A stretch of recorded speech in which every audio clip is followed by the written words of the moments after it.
Good morning, everybody. So, congratulations because you are already done with the creation of your transcripts, your line number, the extraction of significant statement, and also your formulated meaning. So now, what we're going to do is we are going to group all formulated meanings that actually belong in one cluster. So always remember the number of SS that you do have, that is also the number of FM that you will have. So take it for example, what if you were able to extract 300 significant statements? So it only means that you do have also 300 formulated meanings. So now let's move directly with the cluster themes. So sayo na ni siya kaayo because all you have to do is to group all those formulated meanings of the same experience. So remember ha, in your SOP, tulo ra gyud ta ka buok. You do have your life experiences, you do have your coping with the challenges, and the third one is impact or life aspiration. So unsa may ato ang buhaton with your cluster themes? Simple lang kaayo. All of the responses that answers your first question, your questions rather, including your open-ended questions, under lived experiences, inyuha ng usahon. Okay? Sometimes, naay mga questions ninyo nga under coping pero mutubag sa live experiences, you can also extract that one and include that in your grouping with the formulated meanings. So, based on the given examples, kani siyang first nga gi-cluster na ako. When you say cluster, gi-usa. So, as you can see, lain-lain kayo siya, oh.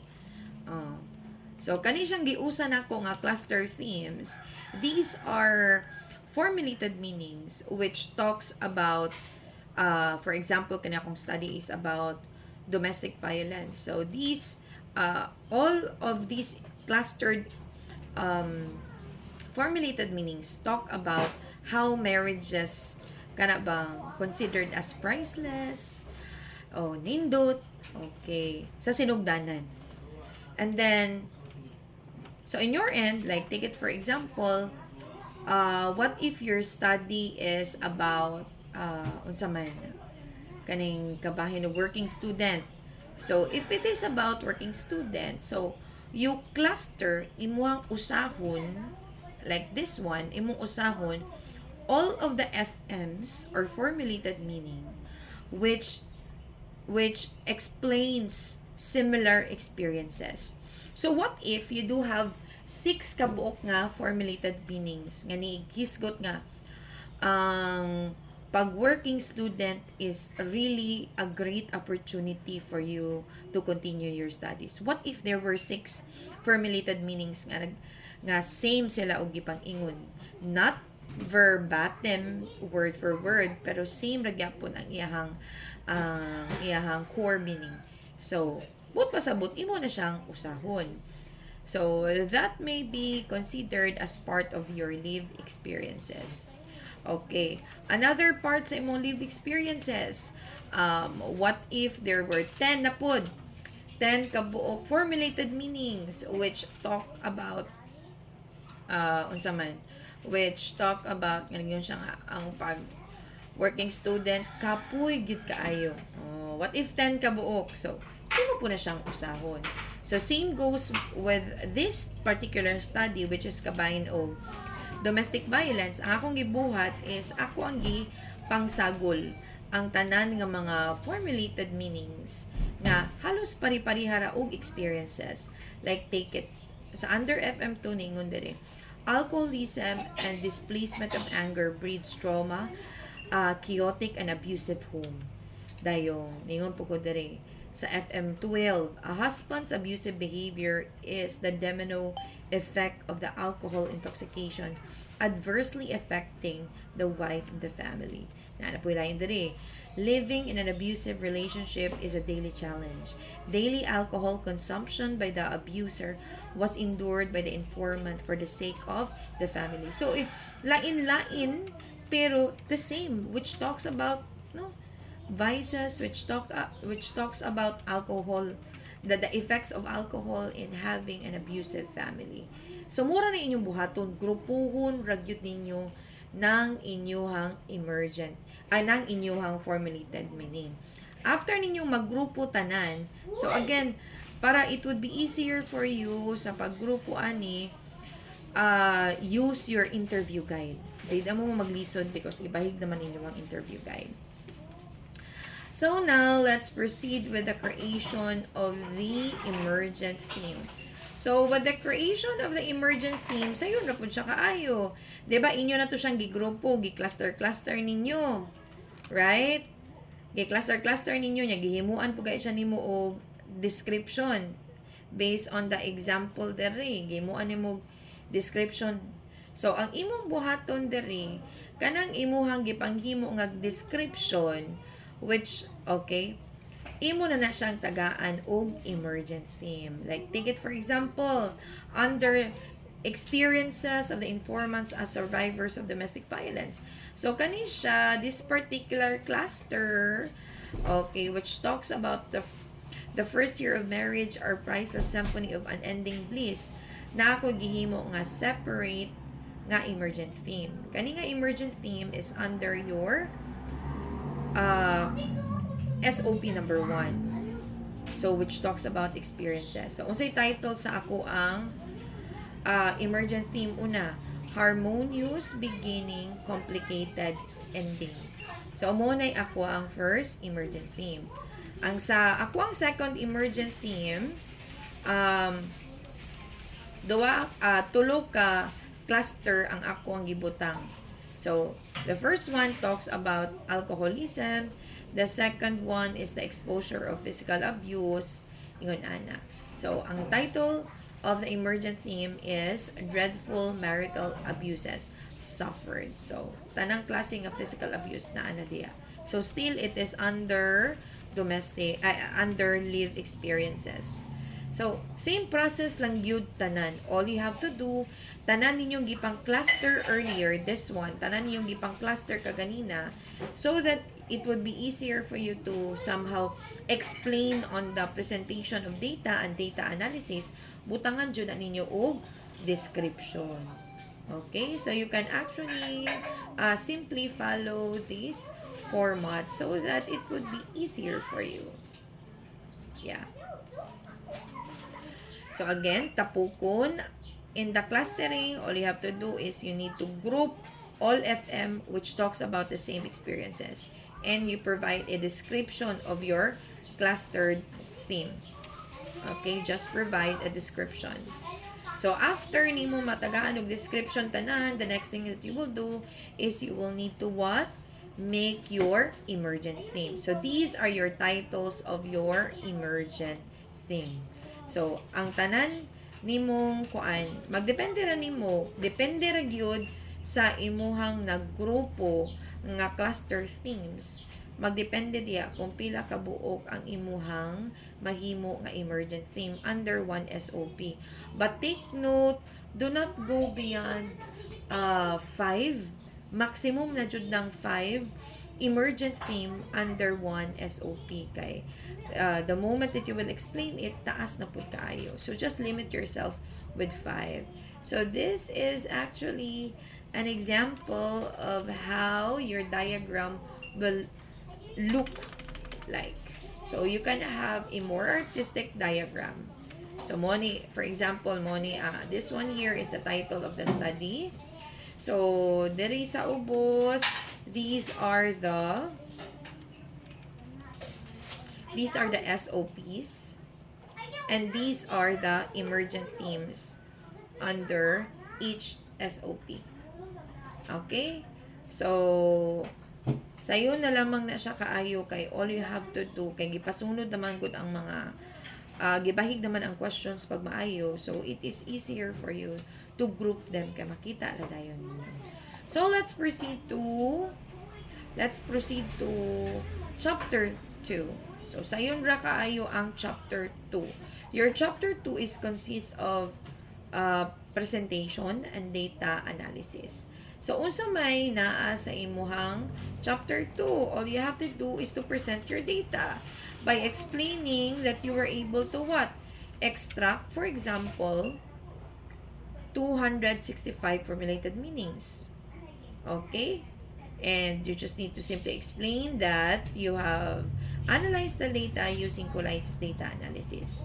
Then, imo ra dang i-present below your SOP number 1, your emergent themes, your SOP number 2.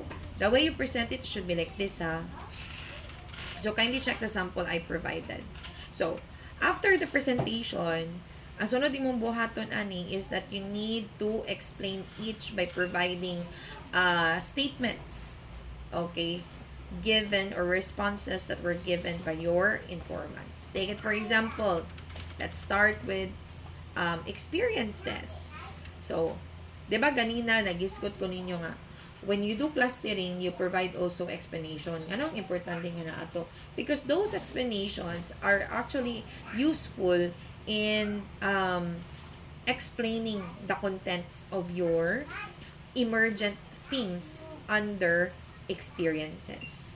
So, take it for example, ang akong giingon diri, from the collected responses of the informants, 5 emergent themes were created and unraveled their entire experiences as survivors of domestic violence. So, in particular, okay, gipresent tayo na ko ang first emergent theme. So, lantawa tong ato ang gigama ganina nga explanation under cluster themes, diba? Magamit gud siya nimo.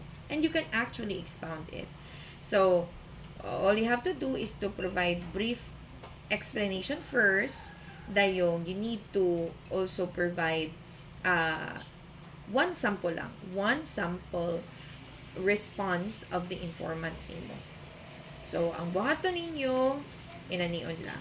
So, ang iyahang verbatim responses should be italicized. Yeah, take note ha. Single space na siya, unlike with this one nga naka-double. So, kinanglan imuha na siyang i-italize. Then, in open and close parenthesis, dapat you need to provide the correct description. So, in this one, it tells us nga kani siya, tubag ni siya ni IDI1, and this is a significant statement number 1. And then, period, and then in an open and close parenthesis, it is the, you will need to write the translation of this verbatim statement. So, dili naka-italize. One example lang para dali mong mahuman. So, mora na inyong buhaton, the rest ana niya. So, another good example is, ayaw na magsuwit ang aperting taasa. Just one example. One sample statement per emergent theme. So, kani siya third emergent theme under experiences gyapon. So, you provide explanation and you provide, again, another sample statement of the informant. So, again, one sample will do. But if you want to provide more cited statement, just like this one, okay kayo. But, knowing the fact that wala na mo kayo oras, having one sample is already enough. So, after ninyo nang mahumantanan, abot sa inyuhang last, which is the impact, the next thing that you will do is you will need to present the data analysis. For your data analysis, wala na siya'y responses. Okay? Wala na siya'y pareho ani. Kaya nga naman, inyong data analysis, ang inyong buhaton na ana is that you will need to explain and cite review of related literature or review of related studies that explains the same phenomenon. So, take it for example, para dali kang masabtan.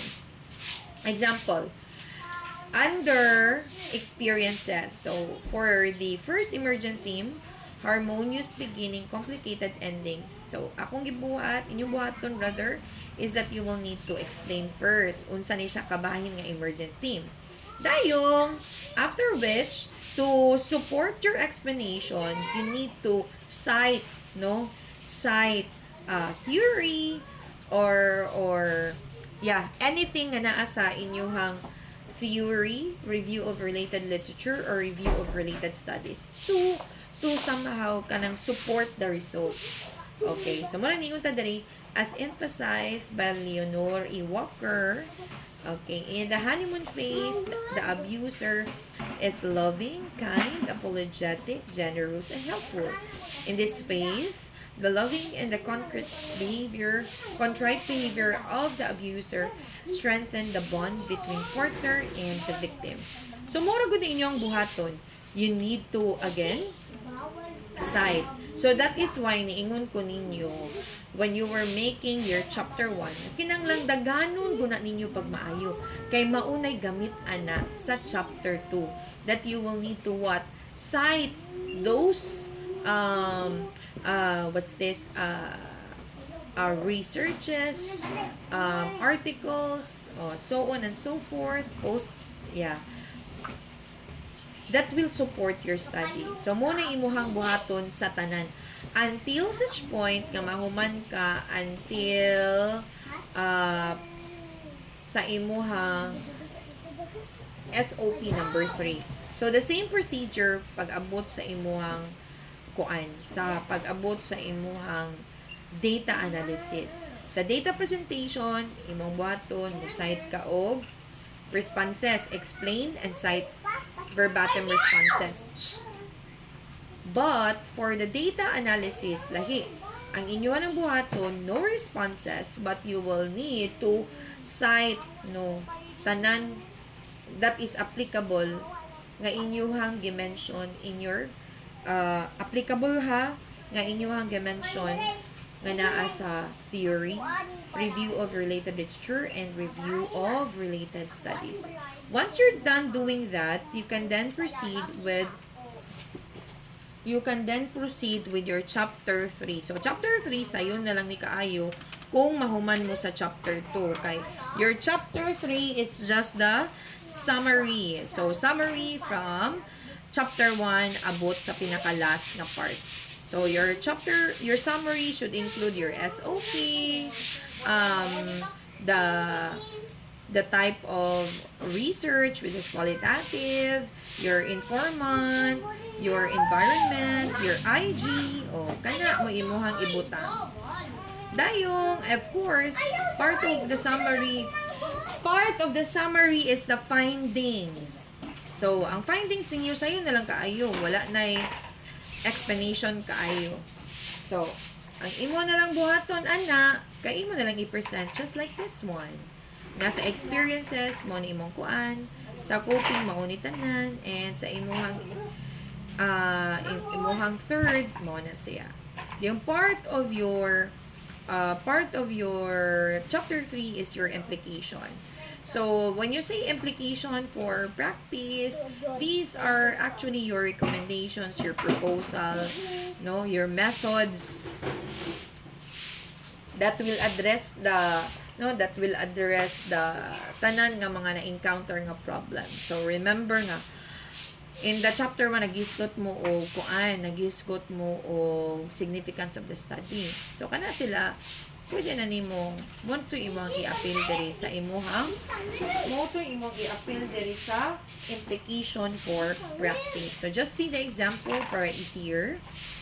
And then, for implication for future studies, so this is you will just simply provide a recommended topic. So, you will also need to provide explanation ngano kana ang imuhang gisuggest nga topic. Okay, just give one lang yun. So, just for in case that you will need you do have any clarifications, please feel free to message me. God bless everybody.